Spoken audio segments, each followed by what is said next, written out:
on no snare drum. What's going on, everybody? This is Trend Kill Radio, a rock news show about all things rock, except for when it's not, brought to you by the Foundry Concert Club right here in Cleveland, Ohio. I am your host, Sean Ryan. And I'm your co-host, Chris Jones. Fuck you, Jonesy. And before we get started, why don't you guys just hit subscribe, hit the notifications. We need you to hit the notifications because the shows are going off like whenever now. Tonight, we have a story about, I know this has already made the fucking rounds so much, but we have one-hit rock wonder, Trapt. Okay, so you know how I usually play music from the bands that I'm talking about? I'm not doing that with Trapt. You're welcome.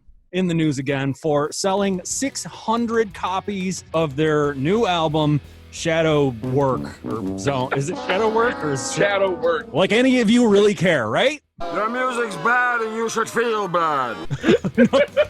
If you did, he'd sell probably a little more than 600. I've seen local bands sell 600 albums. No, Sean, according to him, they sold 4,000, and iTunes is withholding the sales records, and everybody's against him and making up lies. This guy is such a jackass. Chris Brown... And not the rapper. Why is every piece of shit named Chris Brown? Yeah, why is every asshole musician named Chris Brown? Like, why? Why? You got a woman beater and a fucking xenophobic shithead. You know someone watching this show is named Chris Brown, and you're like, hey. What the hell, man? Sorry, all the other Chris Browns that aren't famous. Of course you guys know Headstrong. I thought the lyrics were he'll suck off anyone. Sorry. Why didn't that ever come to me? Did I read that wrong? I know, I like your dong. This is not where it belongs. Whoa, we're getting sued. Hey, apparently he's threatening to sue everybody that said they sold 600 albums. Like, he's threatening to sue Alternative Press, Spin, Metal Sucks. Well, he better start with SoundScan, because SoundScan, they are the leaders and foremost front of knowing how many fucking albums have been sold. And guess what? It was 600. He doesn't mention that once. He's calling out like iTunes and everybody else. It's like, hi, you've been in the industry since, I'm going to guess, the early 2000s, if not 2002. Even. I think that came out. Yeah, that first. You know, this sucks too, because I'm going to admit it. Little Me, when I was, in 2002, I liked their first album. It had some bangers on it. Trapt is not a band. It's him and whoever the fuck is desperate enough for money to go on tour with him. Studio and touring musicians and stuff like that. You know, the rest of his original band, like, they don't want anything to do with him. Basically, he just went on a political tirade and filled his entire band's Twitter and Facebook feeds with his own political views, standing for, Donald Trump and other, things that a lot of people disagree with. We're not going to get political about this. Yeah, we're not a political show. We're not going to get into whether he was right or wrong, but he did, he came out against George Floyd and just as a musician coronavirus, alone, everything bad that's happened in 2020, and he's just going like fake news. As a musician, you should just not put that on your band's social media. If you want to have your opinions and stuff, that's fucking fine, man. Free speech all around, totally cool. Use your personal Facebook and Twitter feeds to put your political stuff out there. I'm scrolling their Twitter feed and their Facebook feed right now, and it is nothing but politics the whole way through and through, and his personal opinions on stuff. Now, shouldn't you be talking about your album that just came out?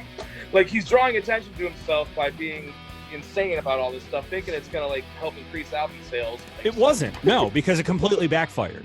I mean, this guy pissed off so many people within the industry and other bands and stuff. I can't see when touring resumes and bands are off and, playing shows and shit again. Like, he better be headlining the whole time, because no one is going to want to fucking see this guy. He has done way too much damage with his mouth. Yeah. And then he said this.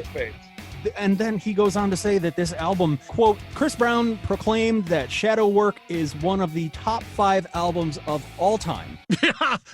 What?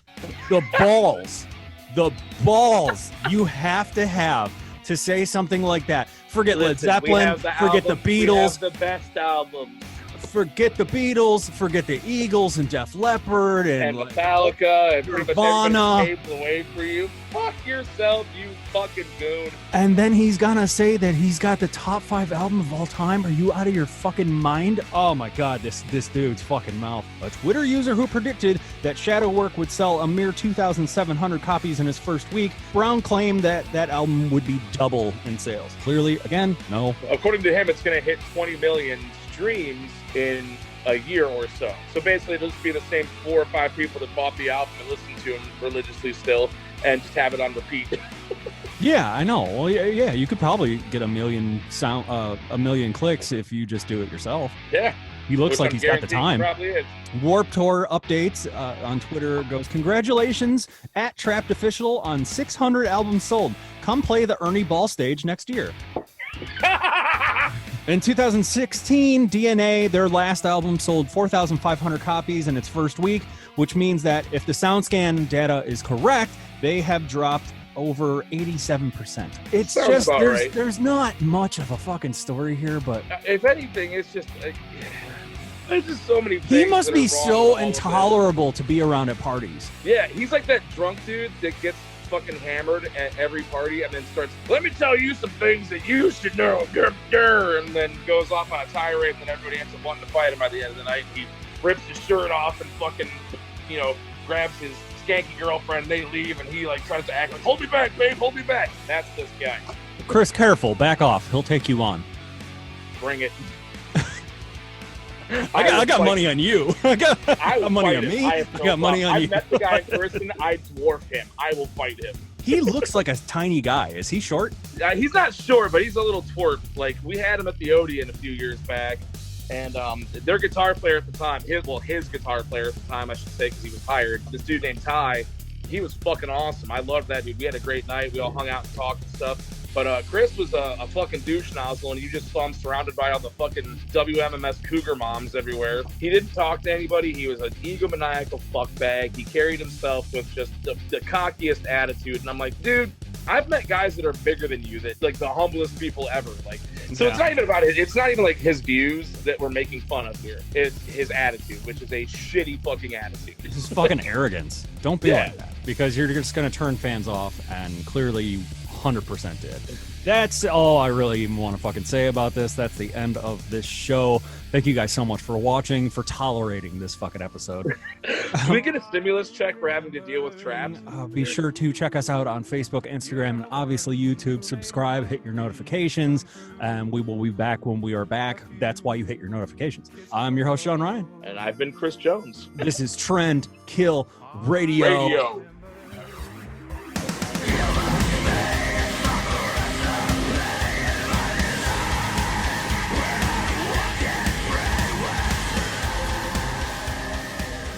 I ain't farting on no snare drum.